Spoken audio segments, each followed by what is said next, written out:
Alright, let's do a little walk around the main stone fruit orchard. Come in here, got my new European plums, nicely leafed out. I'll go down here on the last row, persimmons, chia, and fuyu. We'll go down this row. The cotton candy, fruit's getting pretty big. It's not a heavy crop, but there's a decent amount of fruit. Flavorella plumcot. There's some fruit in here, but it's been heavier other years.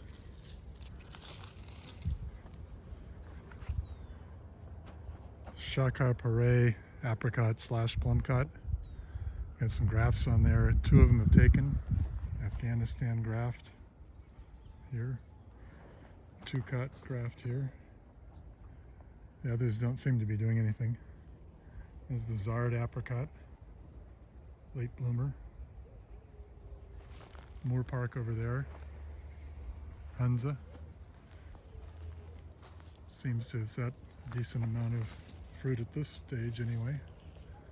Won't necessarily all hang. I always get a little dieback on the Hunza and some of the other apricots. Let's go look, another example.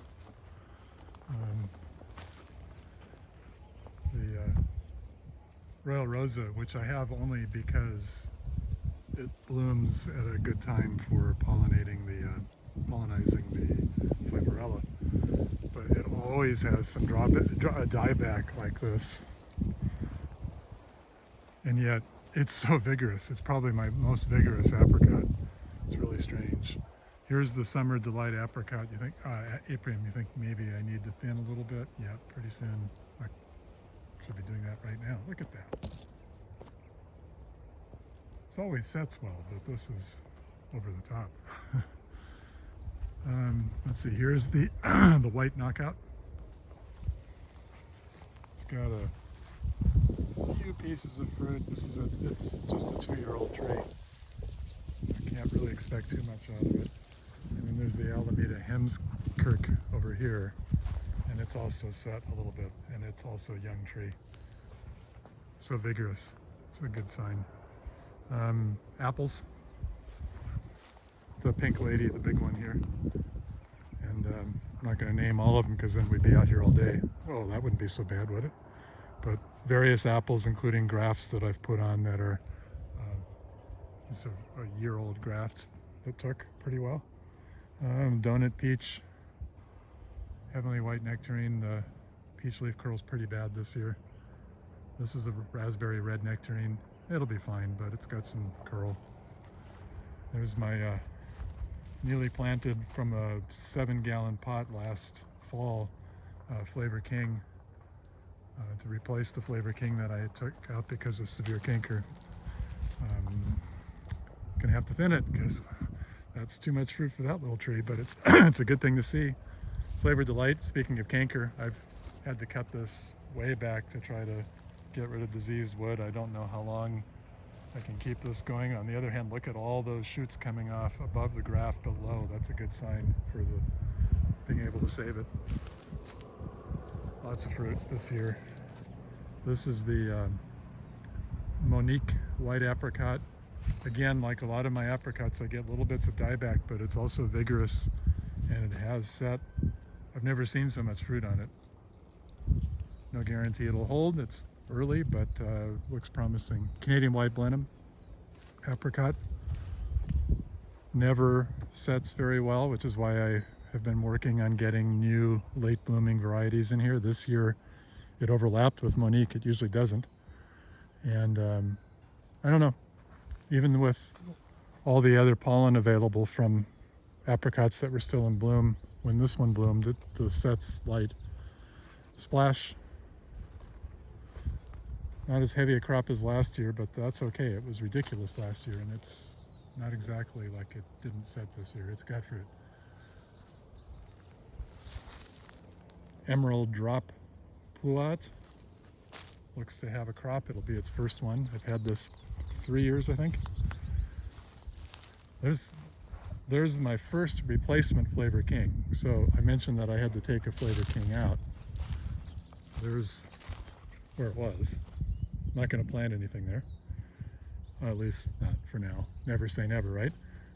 Planted a new Flavor Queen there. But my first replacement Flavor King over here, I thought it had died. This growth here is above the graft, so, you know, there could be worse things than having two Flavor King trees. I thought I'd lost it, which is why I bought that potted one that I showed, that planted last fall. This is Flavor Supreme, first year. Doesn't seem to have said anything. Sugar Prune, looks happy. Gonna have to be thinned. A lot of fruit in there. Got some more apples across the back row. These are all rootstocks that I've grafted on, and many of the grafts took last year. There's some new ones that I did this year that I'm not sure they're going to make it.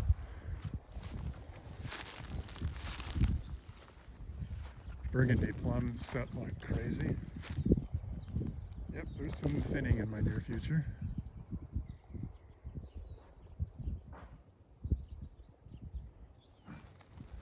There's the Catalina plum, just planted this past February, March, whatever, and good growth. Liz is late, and you want to see a lot of peach leaf curl? Oh boy, got hit really bad. Santa Rosa plum. Here on this mound, because this is an area that, you see all the grasses that grow here, this is a low spot, so I decided I can't really plant there, but I planted these on a mound. It's a Maria's Gold Nectarine in the back, and this is the Mura Peach. Both had, they just planted, but both had a couple blooms. Of course, I just want them to grow, and looks like they get off to a pretty good start. Indian Free Peach, late bloomer. One of the reasons I got the Muir is that the Indian Free needs a pollinizer. It looks like I may have some fruit on here. You can kind of see it there. Flavored Grenade Pluot seems to have set. Never count my fruit this early in the season, but it's a good sign. Flavor Punch Pluary kind of went nuts, so to speak. Look at all that set. I hope it will thin itself a little bit, because if it doesn't, I got to get to work. There's the Vevey's Green Gage that I just planted. It wasn't bare root. This is one where I was impatient, so I got a 5-gallon, 7 or whatever it was. I have some pears over here. This one has a Uharabeni. Looking forward to trying this one. It's a hybrid of an Asian pear and a red Bartlett European pear.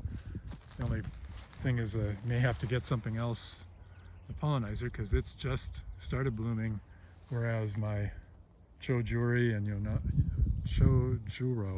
Yoinashi already done blooming. So I have a few blooms up there on what I think is a Bartlett way up. Can't really see it from here. Well, I can, but all the way up by the house. Still in full bloom or just past. Kind of a long distance, but pollen source potentially. And then there's a Warren pear up there that's almost done blooming, but did overlap a little, I think, with what I just called the Ooh pear. More Pluaries, the Sugar Twist. A lot of fruit set. Candy Heart. My favorite so far of the Pluaries. I haven't had fruit on the Flavor Punch yet, though. It's got some fruit. Not as heavy a crop as the last 2 years, but it's got some on there. Emerald Butte Plum. My favorite plum of the ones I currently have. Always sets pretty well, although maybe a little bit less this year than some years. And Janus Seedless Cadota Fig. This is the Oktoberfest Peach, and yeah, it got hit pretty bad with the coral as well. This is the Suzzy Swirl Peach. Also got hit with the Pearl. This one bloomed the earliest of any of my peaches and nectarines, and it is supposedly self-fertile, but didn't seem, there's one. I think that might be the only one on there. Be great if it held, but I certainly wouldn't count on it. And it's a young tree, as you can see. It's second year. I see another one. That's good. Oktoberfest, I don't think said anything. My Tamalpan persimmon. This was one of my favorite varieties in San Diego County. I've had this here for 7 or 8 years. The next crop will be its first, and no sign of blooms yet. So I don't know. Doesn't like it here, I guess. There's the Warren pear, which some caterpillar suddenly descended on it very quickly, and I did spray some BT on it. But wow, it got hit. I think maybe the caterpillars are gone thanks to the BT, but most of the leaves are gone. Not all, so there's hope. Almost forgot to mention the Meshmesh Amara plumcut. This should be its first crop this year. There's a few in there. It's pretty light. That's a young tree.